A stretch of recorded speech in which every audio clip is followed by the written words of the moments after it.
So, I finally put together my first build for Nighthaven, and it is a monster. This thing hits so fucking hard. I've literally never played a musket build that hits this hard, and we're not even full glass cannon on it. We still got quite a bit of hit points. Yeah, I don't even know what to say, guys. This is like the most apex musket build I have ever played. I've never felt this strong on musket. Maybe it's just musket being incredibly strong this patch. Maybe it's a bunch of other things. I don't know. All I know is that this build is really good. Like, really good. So, I think we're going to see a lot more of this in PvP. Now, of course, there is a bunch of gameplay footage for this guy today, but I also have a breakdown of the build at the end of the video if you guys want to see exactly what I'm running. And there's also a written guide down below if you want to see a written guide instead. And last but not least, if you have an awesome clip that you would like to see featured in a New World Top 5 Fights episode, you can send that clip to Kristofer at pvpnewworld.com. Best of luck to you guys. I would love to get another episode out for next week, so please send those clips in. Now let's get into that PvP commentary. I mean, just look at this crazy damage. Oh my god, I don't even have words. We're just walking through these guys. We're doing so much damage to every single one of them. That guy, the only reason we didn't 2-tap him is because our skill was on cooldown and we had to hit him with a regular light attack shot. That's the only reason he didn't just get killed. I mean, oh my god, we still get him with the ultimate anyway. This build just hits so freaking hard. And I just kind of keep playing with the guy at the top here. I try to throw the trap at his feet, but unfortunately I miss. Use the rapier to get safely out of there as he's just kind of whipping his void blade at me. And then the blunderbuss guy comes around the corner, and what I'm going to do is just kind of hide myself around the corner and throw the trap on the corner just like that. He rolls my second shot, but that's okay. We got the rapier out and it's ready. He goes down to a couple pokes from the rapier. And then this is where the build is crazy, because this is a Void Blade. We're just going to trade with the Void Blade and just straight up out DPS it. That's craziness. That's actual craziness. Also, like a nice 4.6k heavy attack there from the Rapier. Not bad at all. And you go back up top here. We get a nice shot into this guy. Oh man, that power shot took a big chunk out of him. We hit him with the Rapier right away into the Flurry. How do you commentate this? I'm just walking through them. This is insane damage. Like, absolutely insane damage. And this isn't just like, what I love about this is that this is a build that is fairly rounded. It's definitely damage focused, but it has survivability, it has healing power, it has mobility. It doesn't need to just be full glass cannon, and we can still just absolutely destroy people with this musket. Really good save there from the ultimate, just to do a bit of damage to them, but pull the health out of them so that I can heal myself up really quickly and then just kind of roll out of there. Also the stall from that, if we wanted to wait a little longer for a little bit more stamina. I'm really enjoying Dark Ascent because I don't know, man. I like it because it has the dual offensive defensive purpose, and you know, guys know me. I love stuff that has the dual offensive defensive. That's the best abilities in the game, in my opinion. And then I get a couple shots into this healer. Unfortunately, he's healing himself, so we don't get the damage we want. There's a shot into this guy here. He takes quite a lot of damage from that. He's at like half health. I try to get him with another shot. Unfortunately, I miss. He gets the potion in time. We go for a few pokes with the flurry just to kind of get a little bit of stam back. And then this guy, he actually is running the perk so he can get out of the immobilize with his greatsword. So I end up just not being able to land the combo on him there. And we come back around the corner. This guy walks right into the trap. Now, this is a tanky player. We're still hitting him for like a 5k no crit power shot. That's absolutely insane. The players are all over me here. I try to take the thing to jump up top. Unfortunately, I'd come just a little bit short because I was recently hit by that melee attack, which slows me down a little bit. And then as I go back around the corner, we go for a really nice flesh through this guy into the flurry. Oh my god, the combo is clean. The damage is there. Down he goes. And then I try to get the trap combo on this guy. Unfortunately, Sword and Shield player ends up hitting me with the stagger in time. And he blocks my shot that I'm actually trying to aim through at the squishier player in the back. There we go again. Dark Ascent being that dual purpose ultimate. We use it to save ourselves from dying there and pull a bunch of health out of those guys. And as I retreat around the corner, it looks like we've still got a tail. These guys really want me dead by now. And I missed the trap. He actually dodges it. That trap would have landed. There's huge damage from the first shot there. Then we hit him with the flurry, and that's crazy. We're hitting 2k damage per flurry ticks on this guy. That's a 10k flurry. Wow. I mean, this build, guys, this fucking build, yeah, it is. I'm having so much fun on it. I'm having so much fun on it, and I know that maybe this is a little bit overpowered. We'll see what they end up doing with it. There's a nice little power shot as he steps in the trap to finish that guy off. and then just a kite through the enemy group. And 3 enemy players just kind of around that corner. I go for the heavy attack into the corner there. Unfortunately, I'm a little bit early, so it doesn't land, but we still get the flurry, so we get a positive trade there. And then I go for the flesh through behind this guy. Oh my god, we get huge damage on him there. I missed the first shot, missed the second shot, and then we go back to the rapier. We managed to land the light attack on him, quickly finish him off, and then a double roll to get away from the spear player. We knew that stun was coming. And he ends up actually retreating instead of pursuing me. So I come back up to the top here and I follow him. And there's the first shot into the head there. Load the power shot. We get a nice 4K crit. He is pretty bulky. He was not previously dotted up. We get huge damage on that player though. Oh my god. And he almost goes down to that combo. This guy comes around the corner here. We missed the first shot. The second shot I think went between the legs. I'm not even sure at this point. Holy crap, my aim is not amazing, but you know what? If if someone with my aim is having this much success on the build, that's all I can say. It is a good build. This guy comes up the corner, and now you guys get to see it. 9.7k power shot. Holy shit. I just... Oh, if dude saw what the damage number actually was there, I'm sure he's just like, what the fuck was that? How is this even possible? It is. Musket is just amazing right now. And then there you see again, we land 1 power shot. We drop this guy, 75% of his health. So much damage. He just right away goes into retreat mode. I go for the flesh through. 4.6k flesh.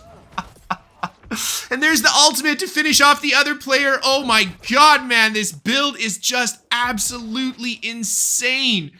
This is absolutely insane.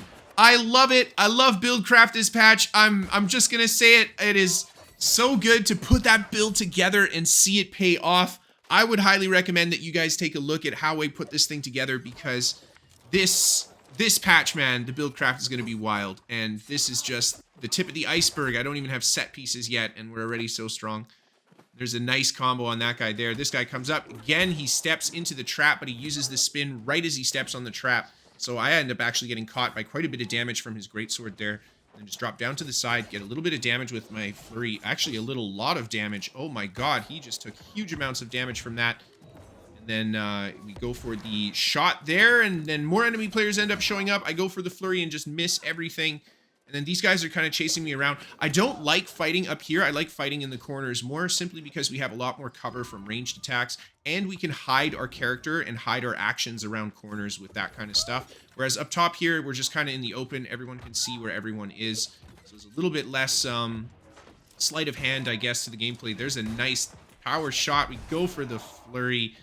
And the fire mage behind me here actually gets a bit of damage off with his fireball. There we stand in the spin from the great axe. I eat the reap as well. Oh my god. Now almost go down to that combo. So he actually hits quite hard as well. And then there's our power shot. Unfortunately, I missed the second shot. We get no shot around the corner. The ultimate, man. That freaking ultimate. Oh my god. We actually take him down with it. This guy comes around the corner. We throw the first trap down. He decides not to chase. We throw the second trap down. He decides to go around the corner, so I just follow him around this corner here. And right away, dodge the fireball, hit him with the powder burn, and then he just does a double dodge so we can land the 7.8k no crit power shot.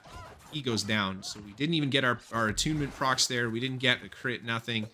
That could have easily been like a 10, 11k with the attunements, just like that other power shot we landed. This build, man. And this guy here, we're just playing on the staircase with him. We shoot the first shot. Unfortunately, end up missing there. Kind of weird interaction with the side of the wall, just kind of sticking to it a little bit, but that's okay.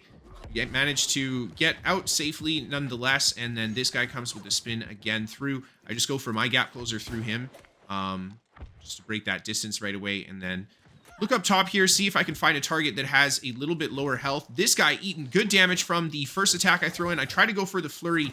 Unfortunately, the axe player gets on top of me there, and I do hit him with the power shot, but that's not going to be enough to finish him off. Go with the flesh through. This guy almost dies. Oh my god, and I actually end up dying. Got baited out by the low health player. Then I've got one more clip for you guys here today. This one, again, just doing some more capture the flag. Beautiful combo with the musket there to bring that guy down. Another enemy musket player comes in. We hit him with the powder burn. He starts taking quite a bit of damage. I go for the power shot, and he just moves as I shoot. That one wasn't my fault, I swear. But there's the flurry. He goes down. There's the flesh through the next player. He goes down as well. Just like that, guys. Just like that. This build hits so hard.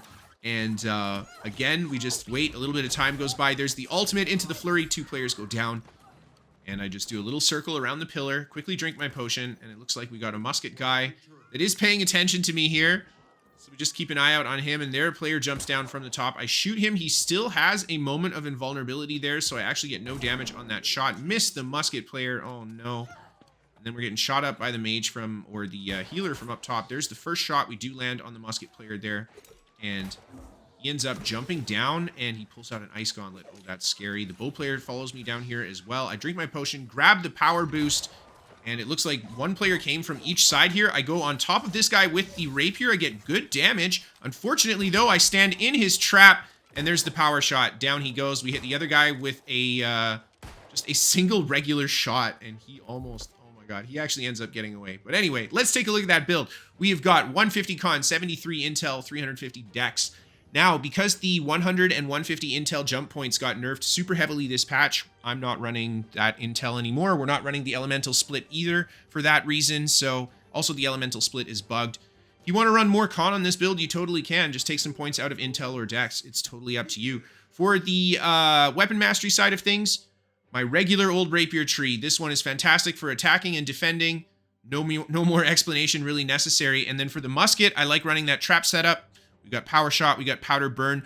Honestly, we have a lot of empower covered on this build. I might take some points out of the various empowers that we have here and invest in some other musket perks. But outside of that, this is definitely the tree that I would want to run. Now let's take a look at those weapons. I've got the finisher. We've got omnidirectional evade, thrust harnessing on this bad boy. Sustained infliction it comes with, frozen gambit, so we can get more damage with it, and then the finisher harmony, of course, so that gives us the additional bleed, or additional damage to a bleeding target on both weapons.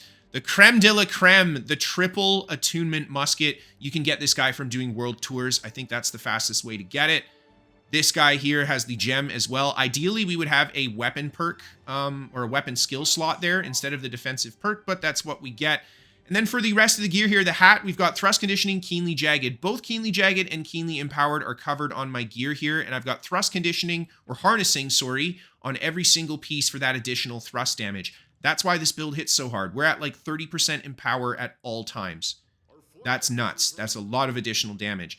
On top of it, we've got a lot of shirking heals on here, and I'm stacking sacrificial empowerment for all of that additional empower we can get from it too. Shirking energy on the legs, vital synergy on the chest, and then I'm doubling up on the Leeching Flurry perk. Now, you guys can do what you want this patch. I would recommend using the old Leeching Flurry perk because it's better. If you want to double up with the old and the new one, like I am here, you totally can. So it's very good this patch. And then I'm running the winged leather shoes. You can use whatever artifact you want. Seriously, you got lots of options. For the amulet here, we've got a pretty good amulet. Well-being, stamina recovery, slash protection, not bad at all. The ring, I would love to have a proper ring that has thrust damage, healing breeze, and then some slots on it. Maybe not the crit chance. I don't really think we need more crit chance on this build. And then I'm running Endless Thirst as the amulet, or the earring. Very nice. Very good healing power still this patch. The downside is we don't get the refreshing perk or the regen perk. And then Dark Ascent as the ultimate of choice. There you go, guys. That is the build. Stack that thrust harnessing and have fun. Thank you so much for watching, everybody. I hope to see you next time, and have a good night.